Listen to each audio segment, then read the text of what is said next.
Hey, call me Shape, and today I'm reacting to a video titled Toxic Femininity, the 4 Dark Truths Nobody Told You. Let's get right into it. If you think the world would be a peaceful place if women ruled, then you don't understand toxic femininity. If you're new here, I'm Roni, and on this channel, we dive deep into human nature to help us become everything we're meant to be by building lives filled with meaning and connection. In this video, I'm going to explain what it means for femininity to become toxic. And I'm going to describe the 4 archetypal profiles of toxic feminine behavior. Make sure to stick with me to the end, where I'm going to give us some tips on spotting these toxic feminine patterns, and most importantly, how to heal them in ourselves. Let's get started. Women like to say, since civilization, women have been oppressed by men. But the reality is, men have power and women have power. We have different kinds of power. And I'm not saying we should be slut-shaming young women for being sexually attractive. Heaven forbid. That puritanical attitude towards sex brings with it its own set of problems, which are no less problematic. But what I am saying is that we should teach adolescent girls who are going through the transformation of puberty that they will become sexually desirable women. And with great power comes great responsibility. And some women, unfortunately, abuse this power. And for a long time, no one has been able to call them on their shit, but things are definitely changing. So that's the trend, is basically I'm better than your vanilla wife. And you're gonna be thinking about me. When you're married to some other girl, you're still gonna be thinking about how much fun you had with me and how much better I am than her. So like this one, I might not be the one you marry, but I'll be the one you're thinking about while driving home to your high maintenance vanilla wife. I might not be the girl you marry, but I'll be the one you're thinking about 20 years from now when you engage in polite sex with your boring wife who fakes her orgasm to make you feel better about your receding hairline. And then this girl is basically saying that she's the hoe who he could not keep. And now he's dealing with the consequences with his stupid vanilla wife. It's so trashy. And what is the point? Why you're getting clout for saying you're the hoe? For insinuating that men are thinking about you while being with their wife? We have fallen so far in our society that that is like morally acceptable to post online. To like be proud of yourself that a guy is emotionally cheating on his wife with you. And you're proud of that. Bullshit. That's wrong. So whether or not I'm doing hands and selling my body or not doing and selling my body, I'm still like looked at the same way. They still think that of me. Yeah, you don't know the male mind very well. But they've already told me themselves. Like, and men are really good liars. Do you know that? True. Then how could you know they're telling the truth? I don't know, I just take their word for it. You just said they're good liars. Well, I don't know. I'd say a lot of the guys that I know are more, I guess, the higher value type guys. And there's actually, they don't take girls seriously. No, yeah, just they will never look at them for marriage.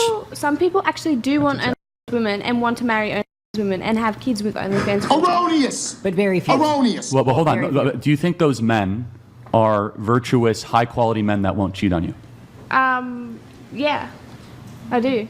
now, instead of making fun of these women or acting all high and mighty as if I was never an idiot 18-year-old, I'm going to try something a little different. I'd like to help us unpack some of the psychology behind this toxic feminine behavior. What does it mean for something to be toxic? So first, let me make this crucial point. Femininity is not toxic. When we talk about toxic femininity, we don't mean that all femininity is toxic. There are forms of feminine behavior that are unhealthy. And it's exactly those behaviors that we want to learn to identify, because any transformation first requires a shift in mindset, a new perspective, if you will. Everything has a positive and negative. Jung has a popular quote that goes, "The brighter the light, the darker the shadow." One of the many things that this quote means is everything has a positive element and a negative element. In every good, there is a little bad. Just like in every crisis, there's also a silver lining. And in our... And I like that. Okay, let me stop her right there. I'm following her. I'm getting down with everything she's putting. I'm picking up everything she's putting down for sure. The only issue I heard what she said so far was she is going to take it easy on certain behaviors because she engaged in the same behavior when she was 18. Here's what I have a problem with. My friends, if we've done something wrong in your past, that does not justify for everyone in the future. I'm not saying you should condemn them the same way. But look, if something's just a bad idea, it's a bad idea, whether you did it or not. So women, here's my advice to you. If you've done something bad in your past, It does not make it acceptable for people in the future, so you can make your behavior acceptable as well. A wrong is a wrong, and a right is a right. So let's continue to listen to what she has to say, but I just want her to tell something that's truthful, even if it condemns her own actions. The same is true for femininity.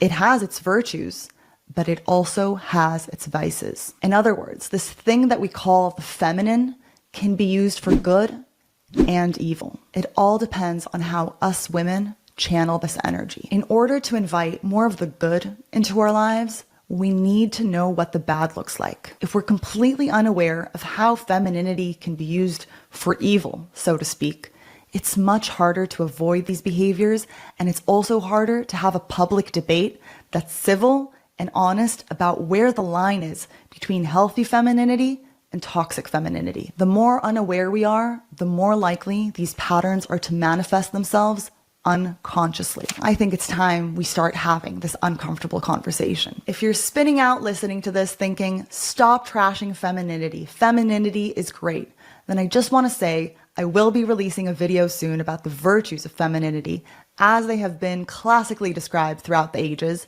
to help us get an idea or a visual sketch, if you will, of what the feminine means. So if that's your jam, don't forget to subscribe to get a ping when that video hits. So when does femininity become toxic? For that matter, when does anything become toxic? The answer is this. The poison is in the dose. Some things aren't inherently poisonous, like sugar, for instance, but too much of it will be toxic for your system. Same too with femininity. There are characteristic ways in which natural feminine behaviors, goals, and instincts become unbalanced and too one-sided. And we'll be talking about 4 archetypal profiles today. The femme fatale, the devouring mother, mean girls, and the eternal daughter. Let's define toxic femininity. Toxic femininity means behaviors that are feminine in nature, evolutionarily speaking, which are used in ways that are manipulative, destructive, aggressive, and or exploitative. Let's take a simple example. Women on average have higher emotional intelligence than men, meaning that they more accurately read emotional cues, such as facial expressions, body language, and tone of voice. All in all, this is a great thing. It makes us generally empathetic, social, and able to relate and connect to others. I want to stop right there. Awesome stuff. This is, by the way, she's doing a great job. I'm going to put a link into her channel in the bio. It's Human Nature with Roni. So shout out to Roni. Great job. Love the content. I do want to say this, though. That quote you said, the poison is in the dosage, is absolutely fire. And let me tell you something. I tell people all the time, everyone's like, we all need balance. We need balance. But when you think about a recipe, right, if you're making a cake and you have a recipe, all the ingredients are not equal. They're of unequal values or unequal dosages. And a lot of times we think that in order to make something happen, we need an equal doses of masculinity, equal doses of femininity.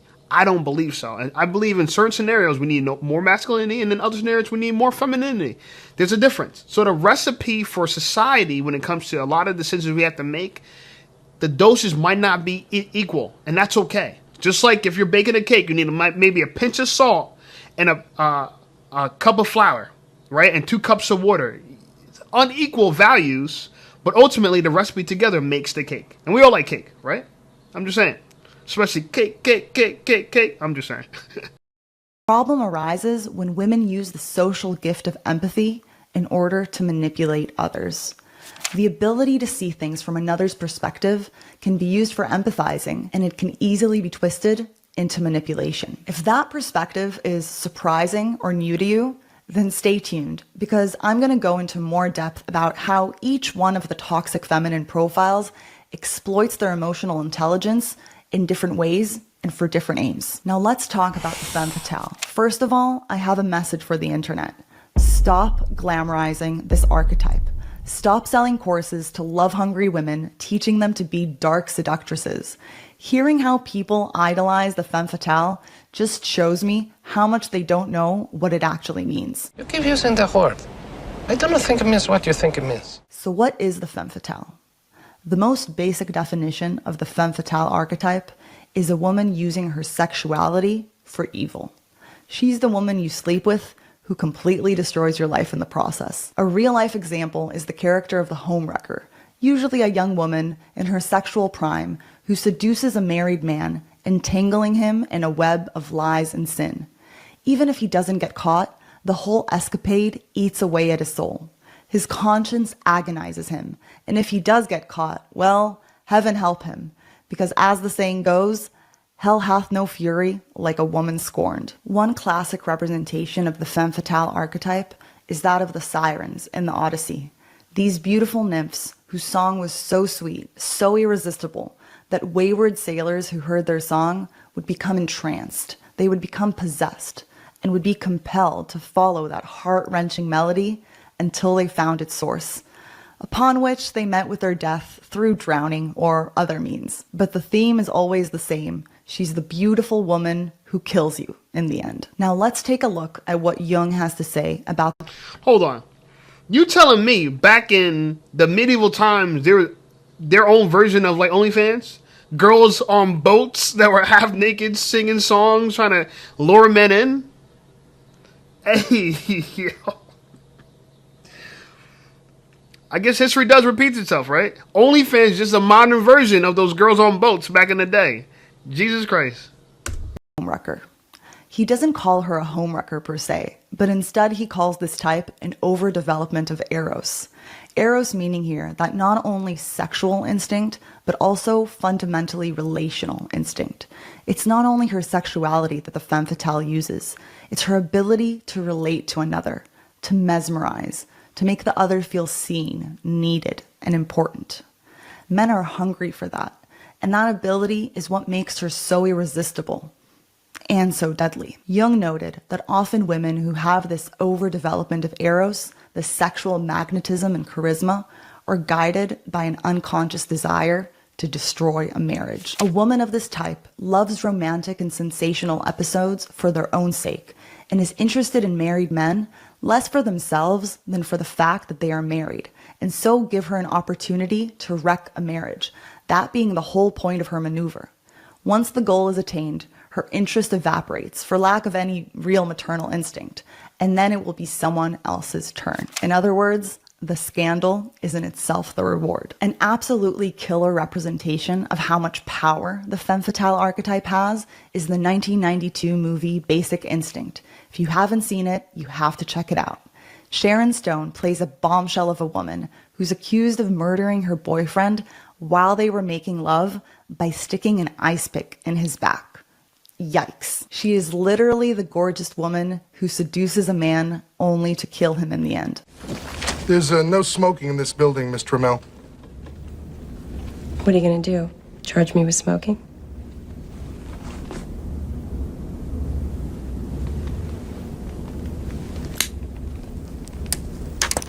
Another element of the femme fatale that this movie gets so well is how much power this woman has over a room full of men. She is so painfully beautiful, and she knows it. She knows how absolutely helpless they are in the face of her unabashed sexuality. Here she is in a room full of police officers and detectives. These men are usually tough guys. They have to deal with criminals on an ongoing basis as part of the job. That's no picnic. And now look at them. I like men like that. Men who give me pleasure. When women praise this archetype, what are they praising? In essence, what are the values of the femme fatale? To answer that question, we can turn to the manifesto of the femme fatale, written by the stripper poets Cardi B and Megan Thee Stallion. Now, why do I call this the femme fatale manifesto? Because the femme fatale isn't just a character trope from the film noir era of cinema. The femme fatale is an eternal archetype of the woman who abuses her sexual power. She uses her beauty and her God-given sex appeal to manipulate others, gain the upper hand, and satisfy her own whims. Okay. I think you're going to refer to the song, air quotes, WAP by Cardi B and Megan Thee Stallion. But I want to say this first. I love her description, painfully beautiful, right? Those are dangerous women. And one of the things I've realized I like about women, I like women who are painfully beautiful, but modest. Meaning that they don't look at their looks the same way I view them. I might think of them as an 8, 9, or 10, and they think of themselves as like a 5 or 6. And I'm like, yeah, that gap right there, that's the modesty gap. So I need a girl with a modesty gap. I find her more attractive than she finds herself. I don't want her to have lower self-esteem. I just don't want her to overvalue herself like most women do. And I want her to be more on the conservative side of her looks, and then not be a femme fatale in a way where she's trying to use her looks to manipulate others. I don't want to do that at all. Well, I don't want a girl like that at all. So, yeah, the femme fatale is something we got to be very careful of. You know, back in the days, they used to say never fall for a big booty and a smile. You know, nowadays, it's like women are aware that their big booties give them power over men, so a lot of these girls have the worst attitudes, and I would never want to be with a girl like that. But I do want a girl with a big booty, but I want her to be modest about her big booty. Okay? I'm just saying. Modesty and some hands. OnlyFans to exploit lonely men by selling your body is the femme fatale. A man's porn addiction is the femme fatale. The other woman your husband's cheating with is the femme fatale. And the trend of women hypersexualizing themselves is the femme fatale. Take, for example, their WAP video that was praised by liberal women everywhere as making history and empowering women. The whole song is about women using their sexual power to manipulate, exploit, and control men. The song reduces sex to the physical act, to the sloppy reality of flesh on flesh. There's only physical sex, divorced from love, emotions, commitment, and heaven forbid the potential of having a baby. Worse than that, throughout the song, they talk about using sex to reduce men to their basest instincts, making them addicted puppets and using them for money. There's a lyric in there that now, after fucking her, he's diabetic, which is a pretty fantastic analogy of a disease you inflict on yourself through an addiction to some form of instant gratification. The same areas of the brain light up when you eat sugar, do a line of cocaine, or have an orgasm. The whole song tells women and girls repeatedly and explicitly, use your sexual prowess to exploit men without a care for the consequences. I want to be very clear. Women who use their sexual power to exploit others are also likely to score high on the dark tetrad traits, which are the personality scores of anti-social traits. Let's go through them one by one, shall we? Machiavellianism means using others instrumentally for personal gain, which we can clearly see with the buy me a car, pay my tuition lyrics. Narcissism is when one has an inflated sense of self-worth and importance. Narcissistic enough for you? Psychopathy technically means a lack of emotional empathy, or in other words, a complete lack of concern for harming others. And the most recent addition to the dark tetrad list is sadism, which means the enjoyment of causing another pain. Megan says that she likes pain, but let me tell you, wherever you find a masochist, you can be sure there's a sadist in there too. This song is not empowering. This video is not empowering. Cardi B is not a champion of female empowerment. She is yet another manifestation of the whore of Babylon. Sorry for using religious language, but what better narrative to illustrate the toxic effects of a culture in which women use their sexuality in anti-social ways? Not the whore of Babylon. Hey, yo. Man, this is a great video, but this video is 57 minutes long and 51 seconds. I'm not going to watch it that long. Well, at least not for this video. I'm going to watch it after I'm done. I'm going to react to it for about maybe 5 or 6 more minutes. But I am going to put the link into the description in the bio. And then when I'm done with this video and wrapping it up myself, I'm going to go and watch it by myself. But here's the thing I'm thinking of. If we're unaware of these things, like the femme fatale, we can't spot them. So I'm glad that she's identifying these things, because now when I go through the world, I'm looking at it like, that's a femme fatale. That's a femme fatale. That's a femme fatale. In fact, I feel like most of the girls I see in gyms and in bars and in social gatherings are femme fatales, especially if they're revealing cleavage, if they're revealing skin, if they're not modest. They're trying to seduce people with their looks, their body, to get something on their own, right? They're not doing it because, oh, I look good. They're like, I look good and I want to use my looks to manipulate you to get what I want. Yeah, dangerous. Yeah. Sadism is an interesting one too. So that's why I love watching videos like this, because it's like infotainment, right? They give you a little bit of education, a little bit of info. And I don't use the word sadism enough, but it does describe a phenomenon I talk about often enough, which is there are people that are evil, right? There are people that have malicious intent. And so sadism is a good way to kind of sum that all up, if I don't want to keep repeating the same words. So yeah, makes sense, right? If that girl is sadistic, she wants to inflict harm on you or others, and she enjoys it. Yeah. I'm going to continue watching this video for a little bit more, and then I'm going to wrap it all up. The whore of Babylon is the woman who has sold her soul long ago in order to prostitute her body and sexuality for monetary gain, and who brings with her the disintegration of the culture into the worship of money and material pleasures. Cardi B was a stripper before she was famous. You know the book Crime and Punishment by Dostoevsky, where Raskolnikov commits a murder and is not the same person after? By defying the moral order, no matter how good your reasons are, you become changed in some fundamental way.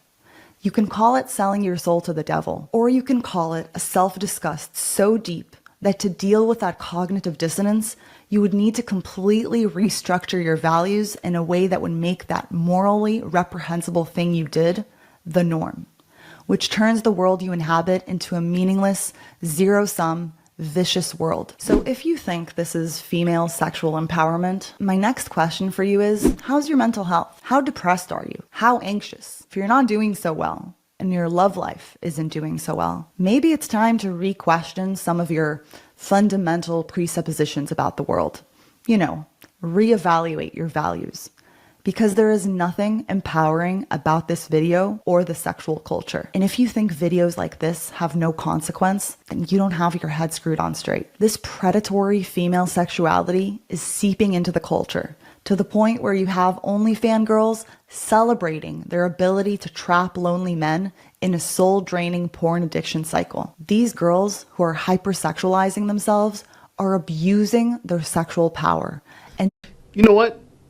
Amazing point, and I want you guys to watch the rest of the video because I actually don't want to keep stopping her. I want to just listen to the rest of the video. So shout out to you, Roni. I'm messing with the video. It makes me wonder though if Andrew Tate was aware that he was using the femme fatale against unsuspecting men when he ran this kind of like corn business, right? When he what this like live stream webcam business. Because now that I think about it, yeah, that was cruel. That was evil and distasteful. And the fact that he thought it was okay, it makes me understand that why people have a pushback towards him, because it's like, yo, bro, you took advantage of innocent men and you knew that they were innocent. And your mind's like, oh, well, you shouldn't be innocent. And it's like, yeah, though, bro, but you victimize other men. Not that we should be men against women and women against men, but still, bro, hey, look, man. No. Now you're trying to uplift men, but the same men you might be uplifting, where if they were around the time of your webcam business, you would be a predator towards them? I don't know. I like some things Andrew Tate says, but just listening to her talk about this and Cardi B and, cognitive dissonance. By the way, I think Roni kind of exhibited some cognitive dissonance when she talked about her own past when she was 18 and she was young and dumb. You know how girls say I was young and dumb, and some women believe every woman has to be young and dumb at some point. So they have to have a femme fatale, life for a little bit until they could grow up and be mature women. I think we need to stop saying that. In fact, I think we should start telling women you need to get married early in your life and then pursue a career later on. Because you can always go back to college in your 30s. You can always get a job from a college degree in your 30s. But you don't get any more eggs. You won't get any more of your eggs back, right? Once they're gone, they're gone. Men, we produce, 300 million sperm a day? Women, you're born with, 2 million eggs? And as you go through your cycles, year after year after year, you're just losing them. So, great. I love this content. I'm actually going to subscribe to the channel. I didn't know much about her prior to this video. I love her bookshelf. It's kind of like a rainbow. Shout out to her. Who knows if she's part of the rainbow team. But like this video, subscribe to the channel. Channel blowing up. I appreciate you guys. About to hit 5,000 subs. Thank you. Let's get to 10,000 subs before the end of the year. And check out some of my other videos, and I'll see you over there.